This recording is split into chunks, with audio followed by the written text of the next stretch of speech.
अस्सलाम वालेकुम। कैसे हैं आप? उम्मीद करते हैं ज़बरदस्त होंगे, खैर खैरियत से होंगे। गौहर उर्दू में खुश आमदीद।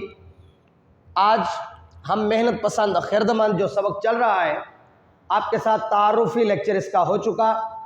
मुसन्निफ़ का तारुफ़ भी डिस्कस किया हमने, और सबक के अंदर कौन कौन सी चीज़ें हमें सिखाई जा रही हैं, ये सबक किन वजूहात पे आपकी किताब के अंदर दाखिल किया गया है और इसके हमारी ज़िंदगी में क्या फ़ायदे हैं, ये हमारे साथ क्यों कर बयां किया गया है। मौलाना मोहम्मद हुसैन आज़ाद ने इसको क्यों अपने ही रंग में पेश किया, ये सारी बातें हम आपके साथ कर चुके हैं। आज इसका दूसरा लेक्चर है। इससे पहले आपसे ये कहूँगा कि अगर आपने पहला लेक्चर नहीं सुना तो आप पहले लेक्चर को बगौर सुने, उसके बाद दूसरा लेक्चर आपको सही तरह से समझ आएगा। ये हमारे पास मौलाना मोहम्मद हुसैन आज़ाद का लिखा हुआ सबक है। उनकी किताब निरंगे ख्याल में ये चौथा मजमून है, जहाँ से आपको आगाज़ अफरीनिश में बाग़ आलम का क्या रंग था, रफ्ता रफ्ता क्या हो गया, इस नाम से मिलेगा। आपकी किताब में इसका उन्वान मेहनत पसंद खिरदमंद रखा गया है। ये एक तमसीली दास्तान है और ये मुसन्निफ़ का तबाजाद नहीं है, ये उनकी अपनी ज़ाती तहरीर नहीं है, बल्कि उनका एक तसव्वुर है, या उन्होंने मिस्टर जॉनसन का एक इंग्लिश मजमून An Allegorical History of Rest and Labour अपने ही एक ख़याल से आपके साथ शेयर किया है। आइए आज हम इसके अहम निकात की मदद से सबक के अंदर कौन सी चीज़ें बयां की गई हैं आपके साथ शेयर करते हैं। इससे पहले अगर मैं दोबारा कहूँगा, पहला लेक्चर नहीं सुना तो ज़रूर सुन लें और कोशिश करें चैनल को सब्सक्राइब करके रखें, ताकि आपको लेक्चर्स जो हैं वो बर वक्त मिलते रहें। दूसरों के साथ शेयर भी किया करें अगर आपको हमारा लेक्चर जो है वो पसंद आता है। तो बाकायदा आगाज़ करते हैं। मैंने सबसे पहले आपको यही बताया था कि ये सबक हमको बताता है कि मुल्क में जो खुशहाली है, जो इस दुनिया में सुकून है, वो क्यों कर बर्बाद हुआ, उसके असबाब क्या हैं, और हमारा अब इसके लिए लाए अमल क्या होना चाहिए अगर हम पहले जैसी खुशहाली देखना चाहते हैं। तो मुसन्निफ़ जो बात करता है वो कहते हैं कि मुल्क फ़राग में हर तरफ खुशहाली ही खुशहाली थी, हर तरफ सुकून, आराम और फारगुल बाली, कोई काम करने को ना था, बल्कि हर वक्त मौज मस्ती, सुकून, आराम, इज़्ज़त और नेमतों की फरावानी थी। औलाद आदम खुशी और पुरमसरत दिन गुजार रही थी, क्योंकि उनके ऊपर एक रहम दिल बादशाह हुकूमत करता था जिसका नाम खुसरो आराम था। खुसरो आराम अपनी कौम से किसी किस्म का खराज ना लेता, और बल्कि उसका खराज यही था कि वो और उसकी आवाम सुकून से ज़िंदगी बसर करे, ज़िंदगी की मौजें, ज़िंदगी की बहारें, और इसके साथ सुकून के साथ अपना वक्त गुजारे, यही उसका खराज होता।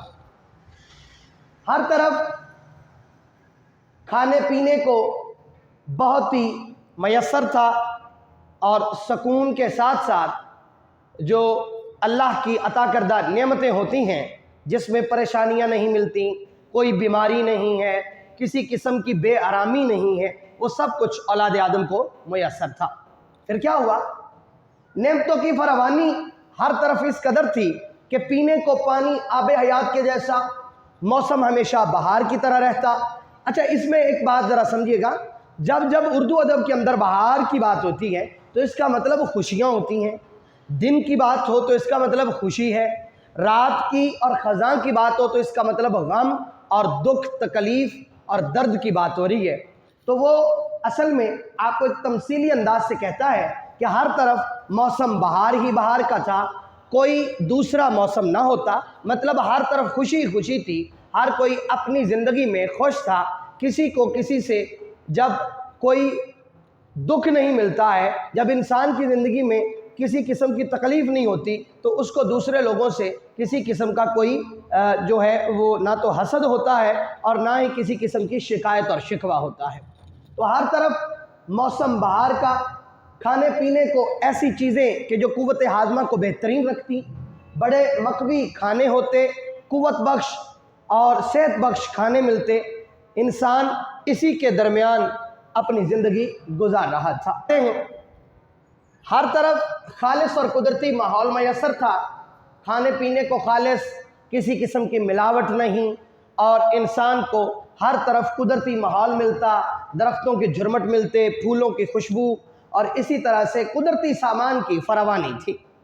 कहीं परिंदे चहक रहे हैं, कहीं पे बाग जैसा जो है वो माहौल, और कहीं इंसान को बहुत ही लज्जत और सुकून और फरहत बख्श जो है वो ज़िंदगी गुजारने का मौका मिलता। हर तरफ ऐसी ही अल्लाह की नेमतें थीं। क्यों कि इंसानों के अंदर किसी किस्म का लालच, किसी किस्म की बुराई, किसी किस्म का कोई भी जो है वो ऐसा अंसर मौजूद ना था जिससे अल्लाह पाक उनसे नाराज़ हो या उन पे जो है वो किसी किस्म की मुसीबत आए। क्योंकि रब्बे ज़ुल जलाल किसी पे भी मुसीबत नहीं लाता है। ये सबक हमको सिखाता है कि हम पे मुसीबतें हमारे कारनामों से, हमारी सोच से, हमारी फ़िक्र से और हमारे खुद के किए की वजह से आती है, वगरना रब्बे ज़ुल जलाल किसी भी कौम, किसी भी शख्स पर कभी भी कोई मुसीबत नहीं लाता। आजमाइश आए तो वो खुद ही उसमें से अपने बंदे को निकालता है, मगर जब कोई अजाब आता है तो उसका ज़िम्मेदार सिर्फ़ और सिर्फ इंसान खुद होता है। मैंने आपको बताया था कि इस सबक को हम उम्मीद है कि 3 लेक्चर्स में डिवाइड करेंगे, तो इसलिए कि ये सबक हमें एक बाकायदा सीख देता है। ये सबक बिल्कुल रिलेट करता है हमारी मौजूदा हालत से। कैसे? देखिए, जिस दौर में पाकिस्तान बनना सही है या गलत ये बात की बात है, लेकिन जिस दौर में हमने अपने मुल्क को हासिल किया तब हम एक दूसरे से हसद नहीं करते थे, तब हम किसी के लिए भी गड़ा नहीं खोदते थे, बल्कि एक यकजहती, इत्तेहाद और यगानगत के पैगाम को बहुत ही ज़्यादा आम किया। लोगों ने एक दूसरे के साथ मिल के कदम से कदम जोड़कर, शाना बिशाना मिलकर हमने काविश की और हमारे बड़ों ने इस मुल्क को हासिल कर लिया। अब वही मुल्क है जिसके अंदर एक लम्हा भर सुकून नहीं है। क्यों? क्योंकि अब हम में हसद जैसी बुराई का आगाज़ हो चुका है। इसी तरह से मुल्क खुशहाल, जहाँ खुसरो आराम बादशाह था, बड़ा रहमदिल बादशाह, वहाँ पे एक ऐसा तख्ता फूलों का, आपके मुसन्निफ ने तख्ता फूलों का लफ्ज़ इस्तेमाल किया है कि फूलों का एक तख्ता उगा जिसकी खुशबू बड़ी ही तेज़ और तुंद थी। फिर क्या है, वहाँ से बुराई का आगाज़ होता है, लोगों की तबीयत बिल्कुल बदल जाती है। हसद जब आ जाता है तो क्यों आता है? क्योंकि वहाँ पे फरेब के जासूस आन पहुँचे। दोबारा समझिएगा, सारे की सारी औलाद आदम खुशी और पुरमसरत के दिन गुजार रही है, बड़ी ही फारगुल बाली है, क़ुव्वत हाज़मा दुरुस्त है, बीमारियां नहीं हैं, पीने को आब हयात और मौसम बहार है, हमेशा सुबह का वक्त रहता है, बादे नसीम चलती है, बादे सबा है, किसी किस्म की कोई इंसान को तकलीफ़ नहीं है, हर तरफ दरख्तों का जुर्मट है, कुदरती सामान की फरावानी है, खालिस खाने को मैसर है। मगर अचानक बुराई का आगाज़ इस बात से होता है कि वहाँ पे एक तख्ता फूलों का उगता है। जैसे हमने मुल्क अपना हासिल कर लिया, एकजुट होकर, एक हमेशा जो है अपने भाई के लिए, अपने लिए और दूसरों के लिए एक जैसा सोचकर हमने मुल्क को हासिल किया। फिर क्या हुआ? फिर हमें इस भाग दौड़ में ये भूल गया कि हम एक दूसरे के भाई भाई हैं। इस्लाम हमको भाई भाई बनाता है, इस्लाम ने हमको सबको भाई भाई बनाया है। हमारा काम तो नेकी की दावत देना, बुराई से रोकना था, मगर हमने क्या किया? हर किसी ने इस भाग दौड़ में ये सबक जो है पसे पुष्ट डाल दिया। भाग दौड़ किस बात की थी? कि मुझको हर चीज़ मैसर आ जाए, दूसरा जो है वो मोहताज हो जाए। तो हुआ ये, तबीयत सबकी बदल गई, फरेब के जासूसान पहुँचे। जब फरेब आता है तो इसकी ज़ुर्रियत भी आ जाती है। इसकी ज़ुर्रियात में ताराज, लूट मार, गरूर, ख़ुद पसंदी, इस किस्म की लानतें जो हैं वो इंसान की जो है वो किस्मत में आन पहुँचती हैं। फिर हुआ ये, बुराइयों को फ़रोग मिला, फरेब आया तो बुराइयों को फ़रोग भी मिला। बुराइयां आई तो क्या हुआ? दौलत का पैमाना पहले तो ये था कि हम मोहताज नहीं है, बात सही है, काफ़ी है, अल्लाह की हर नेमत मौजूद है, यही काफ़ी है। लेकिन जब हसद जैसी बुराई आन पहुंची تو لوگوں نے بے احتیاطی تب خیال کی، ونگری تب خیال کی جب ان کا ہمسایہ محتاج ہے۔ لوگوں نے یہ سوچا کہ میرے پاس سب کچھ ہے لیکن اس کے باوجود بھی میں محتاج ہوں، اگر میرا ہمسایہ پریشان نہیں ہے، اگر میرا ساتھی میرا محتاج نہیں ہے تو اس کا مطلب ہے کہ میں محتاج ہوں۔ پہلے پیمانہ یہ تھا کہ اپنے پاس موجود ہے کافی ہے، پھر یہ ہو گیا کہ اپنے پاس موجود ہے یہ کافی نہیں ہے، بلکہ کافی اس بات سے ہے کہ اگر دوسرا محتاج ہو۔ جب یہ صورتحال بنی تو احتیاج اور افلاس جیسے جو نحوستے ہیں انہوں نے بزرگانہ لباس پہن لیے اور خسرو آرام کہیں کا کہیں رہ گیا، اور حکومت آ گئی احتیاج اور افلاس جیسی برائیوں کی۔ ہر کوئی برائی کی حکومت میں خوش تھا، کیونکہ ہر کوئی اپنے آپ کو ان کے سامنے محتاج خیال کرتا اور دوسروں کے لیے برائی کا سامان، ان کے لیے گڑھا کھودنا، ان کے لیے مشکلات کھڑی کرنا ہر بندے کا مشن ہو گیا۔ پھر کیا ہوا؟ لوگوں کا اعتقاد جو ہے وہ خسرو آرام سے اٹھ گیا اور برائی کی حکومت کا آغاز ہوا۔ جب برائی کی حکومت کا آغاز ہوا تو نحوستوں کی وجہ سے ملک برباد ہونے لگا۔ دوبارہ سمجھیے گا، پاکستان بنا، ہم نے یکجہتی، یگانگت، اتحاد کے ساتھ لیا۔ اس دنیا پہ جب جب ہم نے حکومت کی تب کسی بھی قوم نے اگر حکومت کی ہے تو وہ آپس میں ایک دوسرے کے ساتھ بھائی چارے کے ساتھ رہے تو انہوں نے حکومت کی۔ جب جب کسی کا تختہ الٹا ہے، جب جب کسی سے شان و شوکت چھینی گئی ہے تو حسد جیسی اور فریب جیسی جو حرکتیں ہیں، لالچ، طمع، دوسرے کو محتاج کرنے کا خیال، دوسرے کو تکلیف دینے کا خیال ہمیشہ برباد کرتا ہے۔ گو ایسے ہی نحوستوں کی وجہ سے ملک فراغ جو ہے وہ بربادی کے دہانے پہ آن پہنچا۔ جب لوگوں نے اس قسم کے ماحول میں جینا شروع کیا تو ظاہر سی بات ہے کب تک، کتنی دیر تک؟ اللہ جل شانہ قرآن میں ارشاد فرماتے ہیں کہ حق آیا تو باطل بھاگ گیا، کیونکہ باطل تو ہے ہی مٹ جانے والا۔ یہ مفہوم ہے آیت مقدسہ کا۔ تو بالکل جب کوئی بھی برائی آتی ہے تو وہ جتنا مرضی بھی دوام حاصل کر لے لیکن ایک دن اس کو مٹنا ہوتا ہے۔ اس کے لیے انسان ہمیشہ سے اس دنیا میں جب سے آیا ہے چارہ جوئی کرتا رہا۔ بالکل اسی طرح سے لوگوں کو احساس ندامت ہوا، لوگوں کو شرمندگی ہوئی اپنے کیے پر کہ وہ کتنی پرسکون اور پرمسرت زندگی کو چھوڑ کر کن چکروں میں پڑ گئے ہیں۔ پھر انہوں نے اپنے کیے پر پچھتاوا کیا، لیکن تب تک تدبیر اور مشورے جیسے نوجوان جو ہیں وہ کہیں دور جھولا جھول رہے تھے۔ ان کو پتہ تھا کہ ابھی لوگ ایک دوسرے کو کاٹنے مارنے، ایک دوسرے کو پیچھے چھوڑنے، ایک دوسرے کی جو ہے وہ لیگ پولنگ ٹائپ جو ایکٹیویٹیز ہیں ان میں مصروف ہے، لہذا ہماری ضرورت نہیں۔ مگر لوگوں کو اس بات کا جب احساس ہوا تو تدبیر اور مشورے سے رجوع کرنے کا سوچا گیا۔ پھر کیا ہوا؟ انہوں نے پہلے تو ناراضی کا اظہار کیا کہ تم کو تو اسی حال میں رہنا چاہیے، تم برباد ہوئے ہی اچھے ہو، کیونکہ تم نے خسرو آرام جیسے نیک دل بادشاہ کی حکومت میں اتنے سکون اور اتنے آسائش میں زندگی گزارنے کی بجائے پسند کیا نحوستیں، احتیاج، افلاس، دوسروں کو محتاج کرنا، دوسروں کے لیے حسد کرنا، اس قسم کی تم نے زندگی خود انتخاب کی ہے، اب بھگتو۔ مگر لوگوں نے جب اس سے معذرت کی، اپنی غلطی کو تسلیم کیا، تدارک کی کوشش کے لیے جب نکلے تو افلاس سے نکلنے کی واحد امید احتیاج اور افلاس کا بیٹا بتایا گیا۔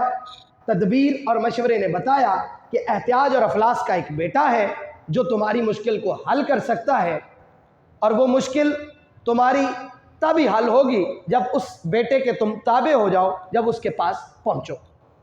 یہاں تک آج کا ہمارا لیکچر ختم ہوتا ہے۔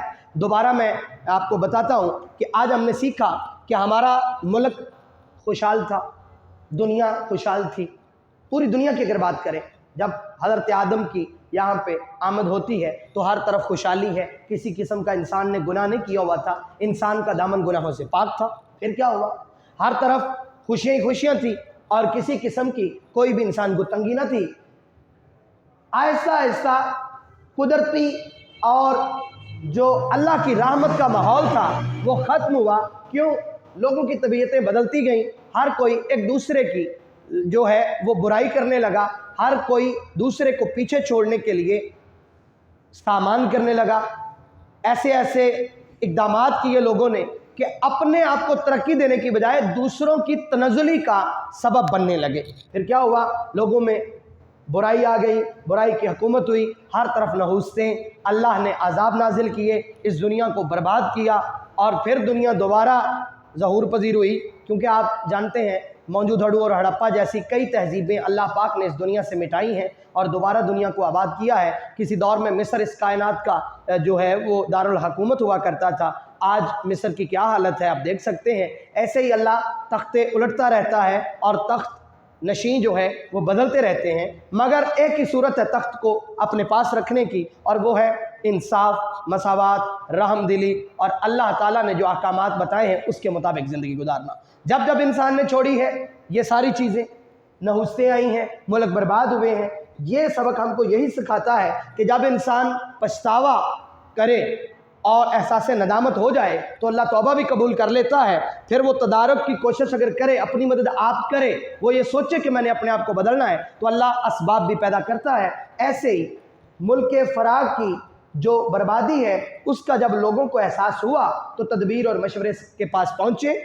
पहले तो उन्होंने नाराज़ी की, मगर उसके बाद उन्होंने नाराज़ी के इजहार को जब लोगों को महसूस करवा दिया कि वो क्यों कर इनसे नाराज़ हैं, तो उसके बाद उन्होंने बतलाया कि तुम अब एहतियाज और अफलास के बेटे के पास जाओ, वो तुम्हारी मुश्किल का हल ज़रूर देगा। इंशाअल्लाह अगले लेक्चर में देखेंगे कि उसने क्या मुश्किल का हल बताया। उम्मीद है आज का लेक्चर आपको समझ आया होगा और आज आपको ये ज़रूर समझ आ गई होगी कि मेहनत पसंद खिरदमंद सबसे आसान तरीन सबक है।